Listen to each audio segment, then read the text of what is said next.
আসসালামু আলাইকুম, আমি পুষ্টিবিদ মোহাম্মদ ইসমাইল।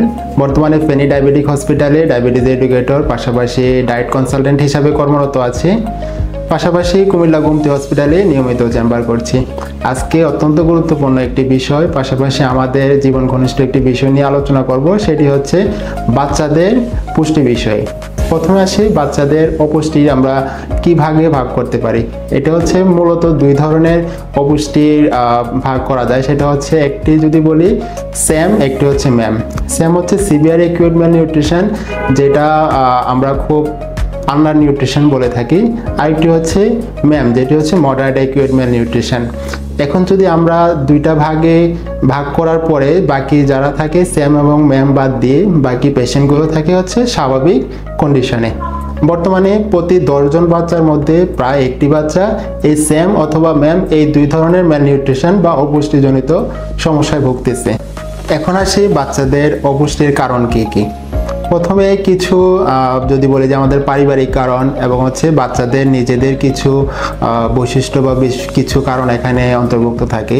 সেগুলো দুইটা বিষয় যখন একসাথে কাজ করে তখন দেখা যাচ্ছে যে বাচ্চাদের অপুষ্টি বা ওজনহীনতার পরিমাণটা অনেক বেশি হয়ে যায়। এখন আসলে যে পারিবারিক কারণগুলো কী কী হতে পারে, বিশেষ করে হচ্ছে আমরা মা বাবা যারাই থাকি তারা খাবার একই ধরনের খাবার বাচ্চাদেরকে ফোর্স করে দিতে চাই, কিন্তু স্বাভাবিকভাবে বাচ্চাদের যেহেতু খাবার গ্রহণের ভিতরে ভেরিয়েশন প্রয়োজন হয়, একই খাবার বারবার নিতে চায় না বা হচ্ছে একই পরিমাণে নিতে চায় না। আমরা আরেকটা বিষয় যেটা ভুল করে থাকি, বাচ্চাদের কতটুকু খাবার পরিমাণ বয়স অনুপাতে সেটা আমরা বুঝতে পারি না। সেক্ষেত্রে দেখা যাচ্ছে যে বদহজম হওয়ার একটা প্রবণতা তৈরি হয়। এতে করে দেখা যাচ্ছে যে লং টাইম বা হচ্ছে দীর্ঘকালীন সময়ে বাচ্চাদের অপুষ্টিজনিত সমস্যাগুলো দেখা যায়। আর বাচ্চাদের নিজেদের ক্ষেত্রে যে সমস্যাটা হয় সেটা হচ্ছে বিভিন্ন ধরনের প্যাকেটজাত খাবার, বিশেষ করে যদি বলি যে চিপস, ক্যান্ডি জাতীয় খাবার, ভাজা পোড়া জাতীয় খাবার, এগুলোর প্রতি বাচ্চাদের একটু আগ্রহ এমনিতেই বেশি থাকে। বা হচ্ছে জুস জাতীয় খাবার যেগুলো আছে, এই খাবারগুলোতে ম্যাক্সিমাম সুগারি খাবার থাকে। পাশাপাশি হচ্ছে কিছু সল্ট ইউজ করা হয় যেগুলো বাচ্চাদের খাবারের যে টেস্ট বাডগুলো থাকে এগুলোকে নষ্ট করে দেয়। এখন আসি আমরা এগুলা থেকে কিভাবে পরিত্রাণ পেতে পারি বা হচ্ছে একটা বাচ্চাকে হেলদি একটা ওয়েট আমরা মেনটেন করতে পারি। সেক্ষেত্রে আমাদের কি কি বিষয়গুলোর দিকে নজর দেওয়া দরকার। প্রথমে আসি, আমরা বাচ্চাদের ওজনটাকে গেইন করার জন্য বা ওজনটাকে বাড়ানোর জন্য মূলত প্রোটিন জাতীয় খাবারগুলোর দিকে একটু বেশি নজর দেওয়া হয়। বিশেষ করে আমরা স্যাম আর ম্যাম যে অপুষ্টিজনিত সমস্যাগুলোর কথা বলতেছিলাম, সেইগুলো সমস্যা মূলত হয় প্রোটিন এনার্জি ম্যালনিউট্রিশন, যেটা বলে PEM।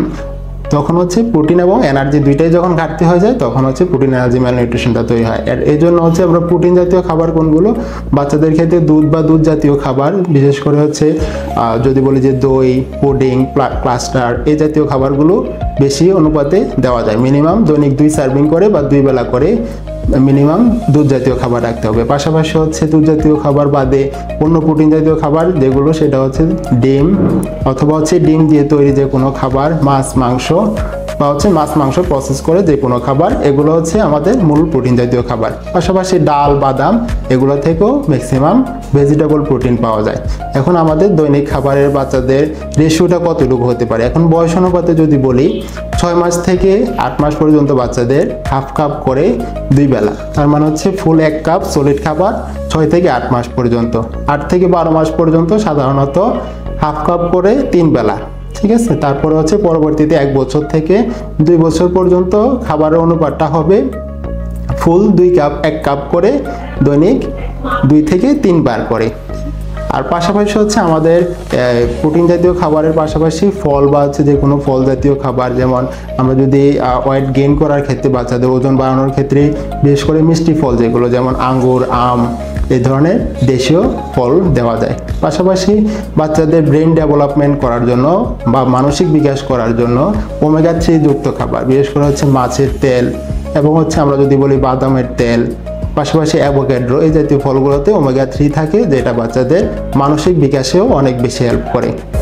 এই ধরনের বিষয়গুলো যদি আমরা মেনটেন করতে পারি, ইনশাল্লাহ একটা বাচ্চার হেলদি ওয়েট মেনটেন করতে পারবে।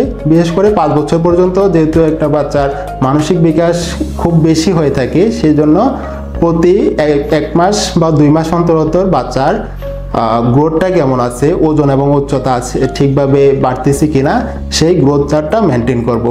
আর এই বিষয়ে যথাযথ পরামর্শের জন্য আপনারা গোমতী হসপিটালে পুষ্টি বিভাগে যোগাযোগ করতে পারেন।